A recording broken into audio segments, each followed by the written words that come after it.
Assalamualaikum warahmatullahi wabarakatuh. Perkenalkan, nama saya Hafiz Rabi Rabani dari kelas 10-3. Saya di sini ingin mempresentasikan tentang PPT yang saya buat yang berjudul pemanasan global. Apa itu pemanasan global? Pemanasan global adalah proses peningkatan suhu rata-rata atmosfer, lautan, dan daratan bumi secara bertahap dalam jangka waktu yang lama. Fenomena ini merupakan isu lingkungan paling mendesak saat ini karena mengganggu keseimbangan ekosistem secara keseluruhan. Suhu global telah meningkat secara signifikan akibat diperkuatnya efek rumah kaca alami oleh aktivitas manusia yang menjadikan bumi semakin panas dan rentan terhadap perubahan drastis. Di sini juga ada mekanisme dan akar masalah. Inti permasalahan pemanasan global terletak pada efek rumah kaca yang diperkuat.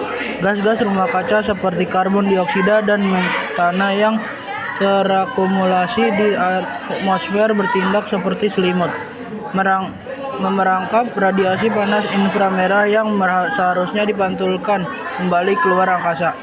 Sebagian besar peningkatan gas ini berasal dari aktivitas pembakaran bakar fosil untuk kebutuhan energi, transportasi, dan industri, yang melepaskan CO2 dalam jumlah masif. Yang ketiga, ada faktor utama pendorong aktivitas manusia. Aktivitas antropogenetik menjadi pendorong utama percepatan pemanasan global. Selain pembakaran bahan bakar fosil, deforestasi memainkan peran besar karena menghilangkan fungsi alami hutan sebagai penyerap CO2. Ditambah lagi praktik pertanian tertentu, terutama peternakan, menghasilkan emisi metana, dan penggunaan gas industri tertentu juga turut berkontribusi pada akumulasi gas yang merangkap panas di atmosfer bumi. Yang keempat, ada dampak terhadap lingkungan dan kehidupan. Dampak pemanasan global sangat luas dan merusak. Secara lingkungan, hal ini menyebabkan perubahan iklim ekstrim seperti badai yang lebih kuat, gelombang panas, serta pola curah hujan yang tidak menentu yang memicu bencana banjir dan kekeringan. Dampak fisik terbesar adalah pencairan es kutub dan gletser yang mengakibatkan kenaikan permukaan air laut dan mengancam wilayah pesisir. Selain itu, perubahan habitat ini meningkatkan risiko kepunahan spesies dan mengancam ketahanan pangan serta ketersediaan air bersih. Yang kelima, ada cara mitigasi dan adaptasi. Penanggulangan pemanasan global memerlukan dua pendekatan simultan, mitigasi dan adaptasi.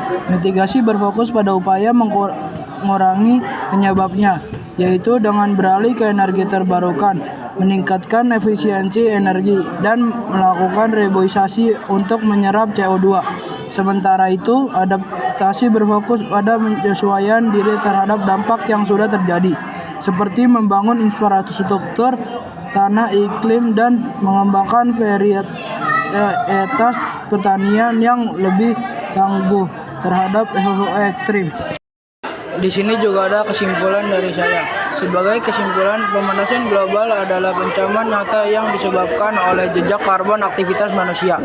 Mengatasi krisis ini memerlukan tanggung jawab kolektif dan komitmen serius terhadap kedua jalur aksi, mengurangi emisi secara drastis melalui mitigasi dan membangun ketahanan melalui adaptasi.